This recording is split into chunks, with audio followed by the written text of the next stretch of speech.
Now, Exercise Tiger was the code name for a large-scale military rehearsal which took place 75 years ago ahead of the D-Day invasion of Normandy in 1944. Robert Hall. Oh, you go. Shall I go for it? Robert Hall is at Slapton Sands in Devon this morning, where a special ceremony is taking place. Morning to you, Robert. What can you tell us about Exercise Tiger? Good morning, you two. I don't mind who talks to me. Yeah, welcome to one of the most beautiful spots here in South Devon. If you'd been here, though, during the Second World War, this would have been very different. The villages around here were all empty. The whole area was swarming with thousands of American troops. This was the last chance for them to practice what they needed to do before they set off across the channel to the beaches of Normandy. And Exercise Tiger, which you've just referred to, was one of the biggest practice sessions. But as you're about to hear, it ended in tragedy. Slapton Sands, popular today as a nature reserve, but 75 years ago the setting for a dress rehearsal, which went disastrously wrong.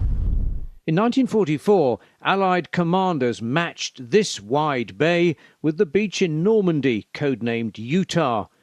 Slapton's geography was perfect for landing craft, tanks and thousands of troops to practice their assault on Hitler's Atlantic Wall. The exercises were held in total secrecy. Residents from every nearby village had been moved from their homes. They had 6 weeks to move out of the area. Pam Hill remembers the day she was filmed watching the removal men loading her family's furniture into lorries as the first Americans arrived. She also remembers an April morning when rumours began to spread that something very bad had happened out at sea. They knew something had happened because the father remembers seeing all the ambulances going up the line here. So they knew there was quite a lot of injury. As 8 huge tank landing craft made their way in convoy towards the beach, they'd been attacked by German E-boats armed with torpedoes. 2 American vessels were sunk, 2 more badly damaged. Official figures at the time rose to well over 700.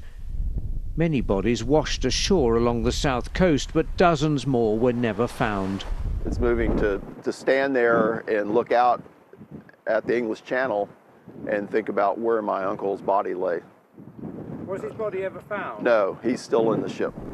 For decades, no one knew what had happened here, partly due to the security around the D-Day landings. But this weekend, families have crossed the Atlantic to remember young men lost in the grey waters of the English Channel. My dad described the water as he jumped in on fire. Annelle Reynolds' father was badly injured, but he survived. She's brought his uniform to be placed in a local museum. I feel now that meeting with these people, that it was a shame that these men did not get recognition through their lives. Every visitor pays tribute to Dean Small and his local volunteers.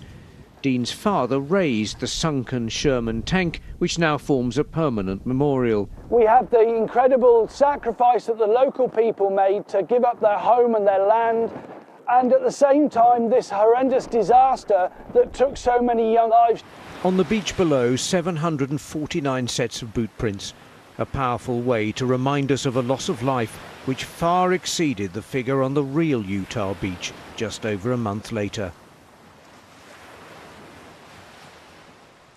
Yes, and that loss of life actually was even higher because at another stage of Exercise Tiger, hundreds more American soldiers were killed by friendly fire when live ammunition was used and there was a delay, and a terrible thing happened actually on the beach itself. So the loss of life, which is going to be remembered today, was very, very high. Just a word about those boot prints, because in an hour or so when we come back to you, we're going to meet the man who thought it up. They really are a very strong image, these lines of feet heading off into the sea. And the plan is that project will be brought back again once the D-Day commemorations start at the beginning of June. So join us a little bit later. But for now, from Slapton Sands, back to you in the studio. We will. Robert Hall, thank you very much for now. Stay with us.